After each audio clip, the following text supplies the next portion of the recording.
करेंगे लाहौर से, जिसके मेयो अस्पताल के आईसीयू में अमले की संगीन गफलत के बाद 7 दिन के बच्चे के चेहरे पर चूंटियां रेंगती रहीं। अफसोसनाक मंजर की वीडियो सामने आ गई। बच्चा 15 दिन से जेर इलाज रहने के बाद चल बसा। King Edward medical college university के वाइस चांसलर महमूद अयाज ने कहा, इंक्वायरी की जा रही है, जिम्मेदारों का तयन होने पर कार्रवाई की जाएगी।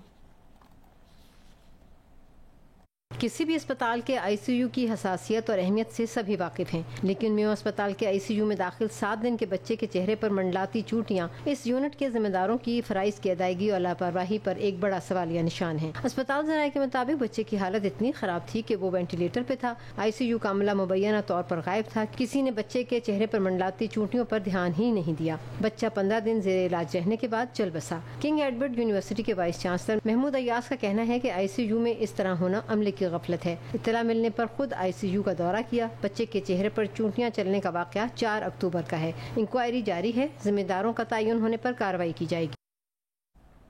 मुल्तान के निश्तर अस्पताल में लावारिस लाशें छत पर फेंक दी गईं। वजीर आला पंजाब के मुशीर तारिक जमान ने भी वाक़े की तस्दीक करते हुए कहा, उन्होंने खुद अस्पताल की छत पर 35 लाशें देखीं। मुर्दाखाने में भी 200 लाशें मौजूद थीं। शोबा एनाटमी की सरबरा ने कहा कि लाशें नामालूम अफराद की थीं, जो पुलिस ने पोस्टमार्टम और मेडिकल के तलबा के इस्तेमाल के लिए कॉलेज के हवाले की थीं। पुलिस कहती है लाशें अस्पताल इंतजामिया के हवाले हो जाएं तो फिर जिम्मेदारी अस्पताल की होती है।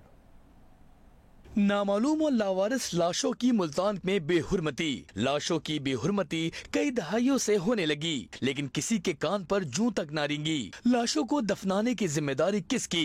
काफ लीग के सेक्रेटरी इंफॉर्मेशन एहसन गौरी ने कहा कि वजीर आला शिकायत सेल पर शिकायत आई कि नश्तर की छत पर लाशें मौजूद हैं। मुकम्मल रिपोर्ट वजीर आला को भेज दी है, जिस पर कार्रवाई की गई। ये वज़ीर आला शिकायत सेल बनाया हुआ है, वहाँ पर ये शिकायत आई और 500 से ज़ायद के करीब ये लाशें थी। किसी को भी चैन से नहीं बैठने दूंगा जब तक इनकी तदफीन नहीं होगी। मैं इनकी ईंट से ईंट बजा दूंगा इंशाअल्लाह। इंक्वायरी कमेटी से ये अपील करता हूँ कि प्रॉपर इंक्वायरी की जाए, मुझे इस कमेटी में बिठाया जाए ताकि मैं मीडिया के सामने, सिविल सोसाइटी के सामने वो सारे हकाइक लाऊं। मेंबर इन्वेस्टिगेशन डॉक्टर मसूद ने कहा कि लावारिस लाशों के पोस्टमार्टम के बाद तदफीन की जिम्मेदारी किसकी होती है और कब से ये वाकयात हो रहे हैं, जल्द तयन किया जाए। होना तो ये चाहिए था कि बॉडीज को यूजुअली रूम्स में रखा जाता है, लेकिन क्यों ये बॉडीज बाहर पड़ी रही आकर, इसके बारे में हमें देखना है। अभी हम सारी इन्फॉर्मेशन कलेक्ट कर रहे हैं आकर, और उसमें हम जरूर देखना चाहेंगे आकर कि इन बॉडीज को ऊपर टॉप फ्लोर पे क्यों रखा गया। पुलिस और अस्पताल इंतजामिया एक दूसरे पर मलबा डालने लगे। CPO मुल्तान का कहना है कि कानून में हर इदारे के जिम्मे काम का तयन मौजूद है। इसके तहत पुलिस लावारिस लाश को 174 की कार्रवाई के बाद अस्पताल के मुर्दा खाने में रखवा देती है। जिम्मेदारी किसी की भी हो, लेकिन इंसानी लाशों की इस तरह बेहुरमती नहीं होनी चाहिए। आपको बताएं कि नेशनल मेडिकल यूनिवर्सिटी मुल्तान की head of anatomy Mariam Ashraf ने जिम्मेदारी पुलिस और ईदी पर डाल दी। प्रोग्राम आज शाहजेब खानजादा के साथ में गुफ्तगू करते हुए कहा, पंजाब पुलिस, फैसल ईदी और चेयरपर्सन टास्क फोर्स सेहत ने नेशनल अस्पताल की इंतजामिया का जवाज मौकफ मुस्तरद कर दिया है। हमारे पास पोस्टमार्टम के बाद भी बॉडीज़ आती हैं और हमारे पास पुलिस की जो है बॉडीज़ आती हैं पुलिस की तरफ से, जो नामालूम लावारिस होती हैं। वो बॉडीज़ जब आती हैं तो उनके अंदर ये डिकम्पोजिशन का प्रोसेस शुरू हो चुका होता है। उन बॉडीज़ को मॉर्चरी में नहीं रखा जा सकता, क्योंकि उनके अंदर एक ख़ास कीड़ा आ जाता है जिसको मैगट्स कहते हैं, और वो एक से दूसरी बॉडी तक भी जा सकता है। वो बॉडीज़ जो डीके हो रही हैं उनके लिए इंतज़ाम ये है कि वो छत पे रखी जाती हैं, जहाँ के 3 कमरे हैं। ईदी फाउंडेशन बहुत मेहरबान रही है हम पर। कुछ अर्सा पहले तक हम उन्हें कहते थे, वो आके ले जाते थे बॉडीज़। हमने रिटन दोबारा रिक्वेस्ट भेजी थी ईदी फाउंडेशन को मुल्तान में। उन्होंने कहा कि जी हमारे पास बेरियल स्पेस नहीं रही। अब पुलिस ने क्या कहा? पुलिस ने भी आपसे बॉडी नहीं ली और आप लोगों ने छत पर रख दी? पुलिस की भी इसमें जिम्मेदारी शामिल है। हमने 155 लाशें दफनाई हैं पिछले 11 महीनों में, और मुल्तान शहर में ही दफनाई हैं, और उसमें 35 लाशें जो है वो निश्चित की थी। अगर मना किया होता तो सबको मना करते। ये लोग जो है वो स्टडी के लिए रखते हैं वहाँ पे, और फिर अगर ये हमें दे दें तो हम तदफीन कर लिए। अभी भी हमने आज राब्ता किया तो उन्होंने कहा था नहीं, ये सीखने के लिए हमने स्टूडेंट्स के सीखने के लिए रखी है, हमें जो है उसकी जरूरत है। अगर ये हमें कहेंगे तो हम तदफीन कर देंगे, हमें कितनी देर लगेगी। जब ये अपने तालीमी मकसद के लिए इस्तेमाल कर लेते हैं तो फिर इसकी बैरियल नेचुरली उनकी जिम्मेदारी है। आज तक कभी ऐसा नहीं हुआ कि लावारिस लाशों को छत पे रख दिया जाए सुखाने के लिए या स्टूडेंट्स को पढ़ाने के लिए। आगे बढ़े आपको खबर दें, वर्ल्ड बैंक सरबराह ने हुकूमत पाकिस्तान पर मखसूस इस्लाहात के नफाज पर जोर दिया है। सदर वर्ल्ड बैंक ने कहा है कि पाकिस्तान हुकूमत मालियाती और तवानाई के शोबों में रिफॉर्म्स पर तवज्जो मरकूज रखे। इस्लाहात से मईशत मुस्तहकम होगी, पायदार तरक्की की बुनियाद बनेगी। उन्होंने कहा कि काबिल अमल इक्तसादी पॉलिसीज मंडी में एतमाद बहाल करने के लिए ज़रूरी है। सेहत, खुराक, रिहाइश और नकद इमदाद के ताउन के लिए ताउन जारी रखने की यकीन दहानी कराई। इससे पहले IMF की तरफ से भी सब्सिडी पर तहफ़्फ़ुज़ात का इजहार किया जा चुका है।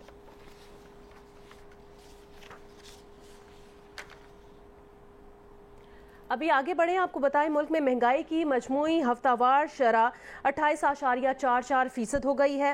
एक हफ्ते में 18 अशिया ज़रूरिया की कीमतों में इजाफा हुआ है, 17 में कमी और 16 में इस्तेहकाम रहा।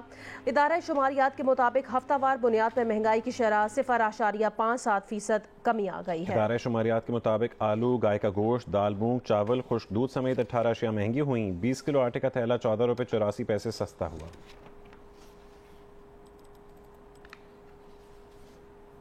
नेपरा ने फी यूनिट बिजली ₹3.21 महंगी करने की मंजूरी दे दी है। वसूली 4 महीने में होगी। बिजली की कीमत गुज़श्ता माली साल की आखिरी सामाही के फ्यूल प्राइस एडजस्टमेंट की मद में बढ़ाई गई है। फैसले का इतलाक के इलेक्ट्रिक पर नहीं होगा। सारिफीन से अक्टूबर, नवंबर, दिसंबर और जनवरी में वसूली की जाएगी।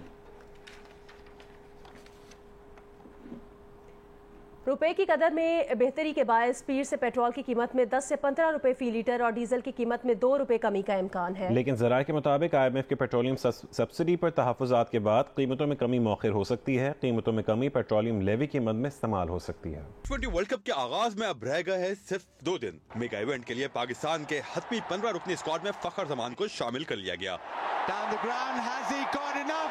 वो पहले ट्रेवल रिजर्व में थे, अब उस्मान कादिर बतौर ट्रेवल रिजर्व स्क्वाड के हमरा ऑस्ट्रेलिया में रहेंगे।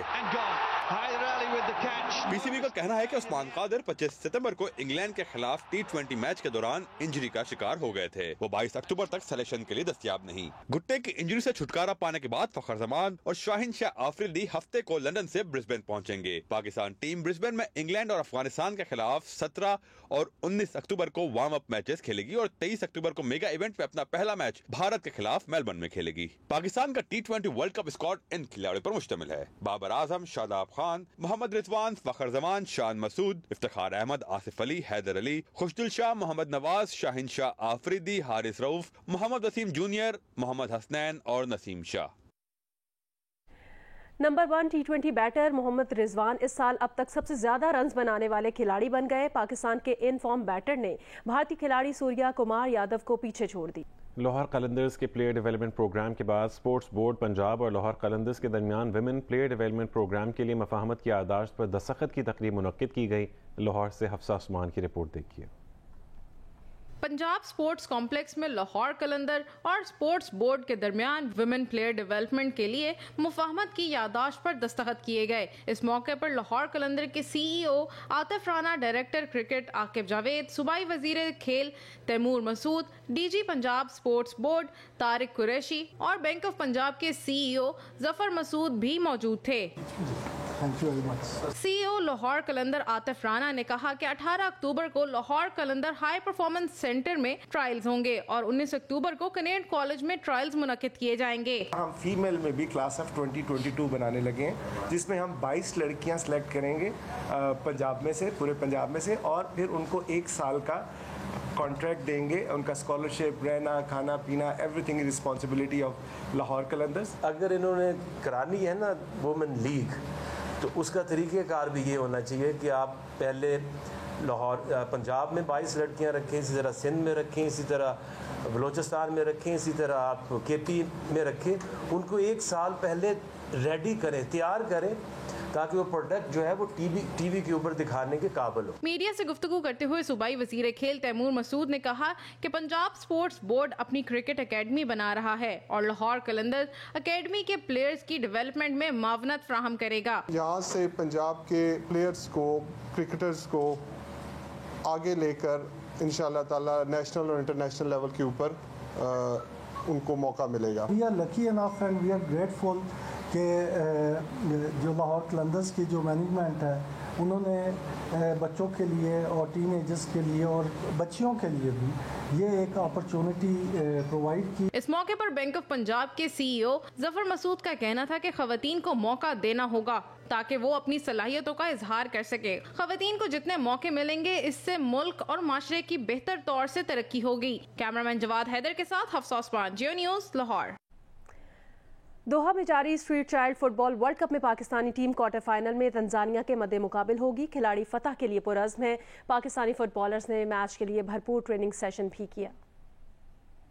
दोहा में जारी street child football world cup में पाकिस्तान ने ग्रुप के 4 में से 3 मैचेस जीते और क्वार्टर फाइनल में जगह बनाई। पहले सूडान को 3-0 से मात दी। तुफैल शिनवारी ने हैट्रिक की, फिर ब्रूंडी से मैच बराबर खेला। दूसरे दिन पाकिस्तान ने मेजबान कतर को 8-0 से हरा दिया। इस मैच में तुफैल शिनवारी और अदील ने हैट्रिक स्कोर की। दिन के दूसरे और अपने चौथे मैच में पाकिस्तान ने बोस्निया को भी 3-0 से हराया। तुफैल शिनवारी ने इस मैच में भी हैट्रिक स्कोर की। इवेंट के क्वार्टर फाइनल में टीम पाकिस्तान आज तंजानिया से मुकाबला करेगी। टीम ने मैच के लिए भरपूर प्रैक्टिस की।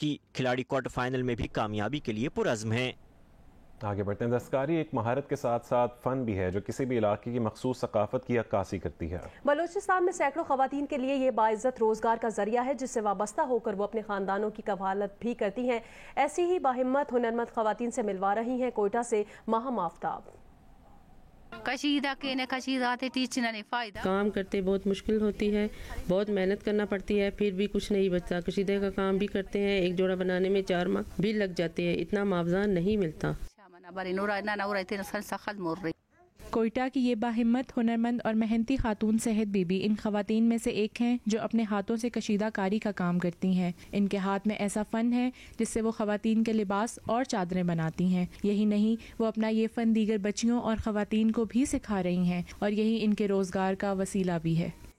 हम कशीदा कारी करते हैं, हम लोग को लाइट नहीं है, बिजली नहीं है, कोई भी सहूलत नहीं है यहाँ पे। हम लोग को एक इदारा दे दो, हम वहाँ पे किसी और को सिखाएंगे तो हमें पैसे चाहिए।